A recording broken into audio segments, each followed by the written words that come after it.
Bonjour à chacun et chacune. Nous sommes normalement dans la semaine universelle de prière. Le thème de cette année est la parole enthousiasmée pour le livre des livres. Aujourd'hui, ce mercredi, il y a une réunion de prière dès 9 heures et je vous invite à vous joindre à cette réunion de prière et nous allons prier en rapport avec le sujet proposé par nos frères et sœurs des églises évangéliques de Suisse qui sont à la base du programme de cette semaine pour la semaine universelle de prière. Le thème de la parole, bien sûr, nous le retrouvons dans les armes que le Seigneur nous demande de revêtir.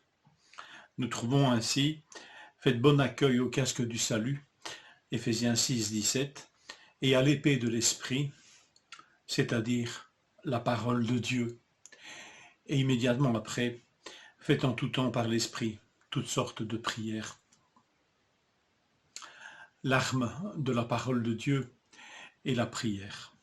J'aimerais lire avec vous la réflexion de ce jour concernant la semaine universelle de prière. Le verbe penser est le thème de cette réflexion. Luc 10, 27, tu aimeras le Seigneur ton Dieu de tout ton cœur, de toute ton âme, de toute ta force et de toute ta pensée, et ton prochain comme toi-même. Ce qui me fascine avec Jésus, c'est qu'il ne nous demande pas de débrancher notre tête. Au contraire, le plus haut commandement dit que nous devons aimer Dieu avec notre pensée. Dieu aime quand nous pensons, recherchons et retraçons ses idées. Mais souvent, au cours du processus, se posent des questions qui nous déstabilisent. Comment gérer les passages difficiles de la Bible? Comment certaines affirmations bibliques s'accordent-elles avec un Dieu d'amour? Pourquoi est-ce que j'expérimente si peu les promesses de la Bible? Dieu vous invite à ne pas mettre de côté de telles questions, mais à les poursuivre, pour creuser profondément, pour faire des recherches et pour en discuter avec Dieu et avec d'autres personnes. Le doute et le défi font partie de notre foi. La Bible en parle. Les mères et les pères de la foi les connaissaient. Mais comment influencent-ils nos prières? Lorsque nous cessons de nous parler honnêtement dans le cadre d'un partenariat ou d'une amitié, nous nous éloignons l'un de l'autre. Les non-dits bloquent notre accès à l'autre. La distance devient plus grande. Il devient plus difficile de se retrouver. C'est ce qui peut nous arriver si nous ne partageons pas avec Dieu les questions et les doutes brûlants qui animent nos esprits et nos cœurs.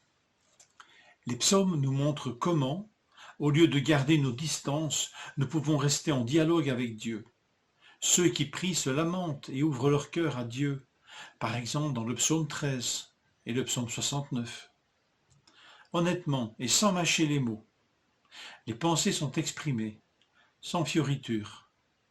Mais même lorsque la tête et le cœur sont pleins de questions et de doutes, ils font l'expérience de la confiance qui se crée dans un dialogue honnête avec Dieu. Depuis des siècles, les personnes qui prient ont emprunté les mots des psaumes pour rester en dialogue avec Dieu. Outre la prière honnête, un regard sur le Christ aide. Même lorsque nous nous débattons avec des passages bibliques difficiles, nous allons toujours à l'endroit où l'amour de Dieu est peint devant nos yeux en toute clarté.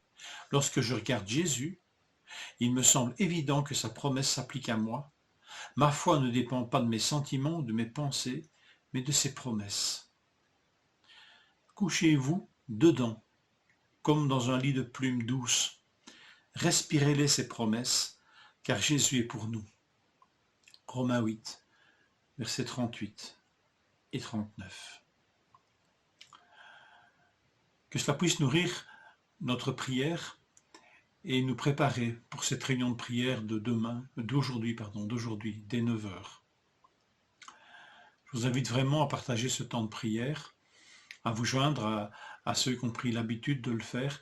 Peut-être que l'heure n'est pas adéquate pour vous, mais nous reviendrons, je crois que je reviendrai vers vous, peut-être en soirée, si vous voulez avoir un temps de prière aussi. Voilà, tu aimeras le Seigneur de tout ton cœur, de toute ton âme, de toute ta force et de toute ta pensée. Je vous attends, nous puissions prier ensemble dans le cadre de cette semaine universelle de prière. Que cette arme que le Seigneur nous donne, cette épée de l'Esprit, la parole de Dieu, nous fortifie. Bonne journée et à tout à l'heure.